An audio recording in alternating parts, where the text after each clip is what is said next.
অনুপম এই জীৱন। ৰচনা আৰু পাঠ কৃতাঞ্জলি বৰ্মনৰ। খণ্ড 30। বৈদেহী আৰু জীয়াই খোজকাঢ়ি কাঢ়িয়েই ঘৰ পালেহি। গেটৰ তলা খোলাই নাছিল অনিমাই। ফোন কৰাতহে উঠি আহি গেট খুলি দিলে। হয়ো অৱশ্যে এই ঠাণ্ডাত কাম নাথাকিলে অনিমাক সোনকালে উঠিবলৈ বৈদেহীয়ে মানা কৰিছিল।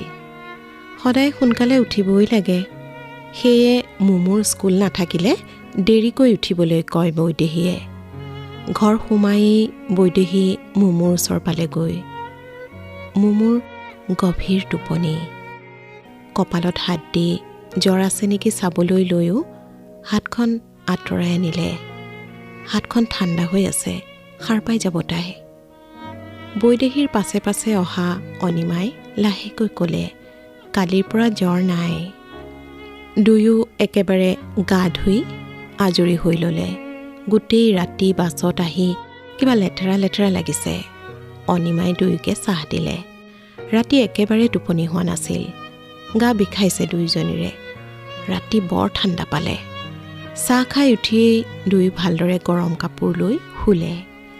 অনিমাক কৈ থ'লে নিজে নুঠালৈকে নামাতিবলৈ। মুমু, কাব্যা, দৰ্শনা আৰু জিনি উঠাই নাছিল তেতিয়ালৈকে। 1 মান বজাত বৈদেহীৰ টোপনি ভাঙিল। তাই উঠি মুখ ধুই পাকঘৰ পালেগৈ। অনিমাই ভাত ৰান্ধি আছে। হৈছেই আৰু। মুমু অনিমাৰ লগতে আছিল। মাকে ভালপোৱা ধৰণে অনিমাক ৰান্ধিবলৈ দিহা দি আছিল।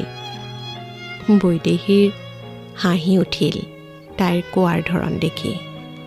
মায়ে মাছৰ টেঙা আঞ্জা ভাল পায়, তুমি মাছত টেঙা দিবা দেই অনিমা বা। মাকক দেখি তাই আঁকোৱালি ধৰিলেহি। টোপনি ভাঙিলে মা, মই তোমাক বহুত মিছ কৰিছোঁ মা। ময়ো মুমু, কৈয়ে মুমুৰ কপালত চুমা এটা খালে বৈদেহীয়ে। জীয়া মাহী উঠিলনে মুমু?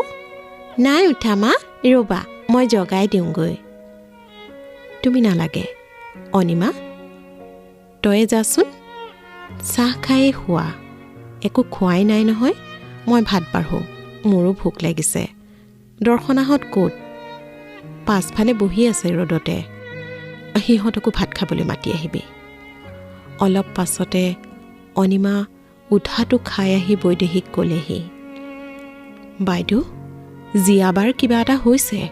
মই ইমান মাতিলোঁ, মাতেই নিদিলে। গাটোও গৰম, জ্বৰ উঠিছে নেকি? আপুনি চাওকহিচোন। ভাত বাঢ়িবলৈ লোৱা বৈদেহীয়ে তাতে কাঁহী বাতি এৰি জীয়াৰ ওচৰলৈ দৌৰি গ'ল। পাহৰি গ'ল তাই যে সেইটো কোঠালৈ নগৈছিল। হয়, জীয়াৰ জ্বৰ উঠিছে। বহুতবাৰ মাতাৰ পাছত তাই ক'লে যে তাইৰ গাটো বহুত বিষাইছে আৰু বহুত ঠাণ্ডা লাগিছে। উঠিবলৈ একেবাৰে মন যোৱা নাই। বৈদেহীয়ে অনিমাক ক'লে, তহঁতে ভাত বাঢ়ি খাগৈ যা, মোৰ আৰু জীয়াৰ ভাত ইয়ালৈকে লৈ আহিবি। জীয়াই আপত্তি কৰিলে, জোৰকে উঠি বহিলে। ক'লে, নেলাগে অ', মই তাতেই খামগৈ। সকলো ভাত খাবলৈ বহিল। জীয়াই ভালকৈ ভাত খাব নোৱাৰিলে। ভাত খাই উঠি জীয়া পুনৰ বিচনালৈ গ'ল। জ্বৰৰ টেবলেট এটা বৈদেহীয়ে জোৰকৈ খোৱালে। জীয়াৰ পুনৰ টোপনি আহিল। আবেলি জ্বৰ কমিলে, কিন্তু ডিঙিৰ বিষ আৰম্ভ হ'ল। ৰাতিপুৱালৈ জীয়াৰ বস্তু গিলিবলৈ অসুবিধা হ'ল। দৰ্শনাই তাইৰ চিনাকি ডাক্তৰ এজনক মাতি আনিলে জীয়াক দেখুৱাবলৈ। তেওঁ জীয়াৰ বাবে দৰৱ লিখি দিলে। লগতে কুহুমীয়া পানীত নিমখ দি কুলি কুলি কৰি থাকিবলৈ ক'লে। নিশা বৈদেহী জীয়াৰ লগতে থাকিল। জীয়াই বহুত মানা কৰিও বৈদেহীক কোঠাটোৰ পৰা উলিয়াব নোৱাৰিলে। বৈদেহী সেইটো কোঠাতে নিশাও কটালে। যিটো কোঠাৰ কাষলৈ আহিবলৈ তাই ভয় কৰিছিল। কাব্যা, দৰ্শনা আৰু জিনি পিছদিনা আবেলি গ'লগৈ। সিহঁতৰো কাম থাকে।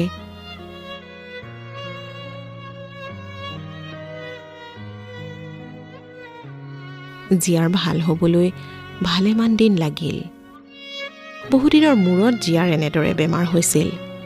জীয়া দুৰ্বল হৈ পৰিছিল, ভালদৰে খাব নোৱাৰিছিল। বৈদেহীয়ে জীয়াৰ বৰ যতন লৈছিল। বৈদেহীৰ শুশ্ৰূষাতে জীয়া লাহে লাহে সুস্থ হৈ উঠিল।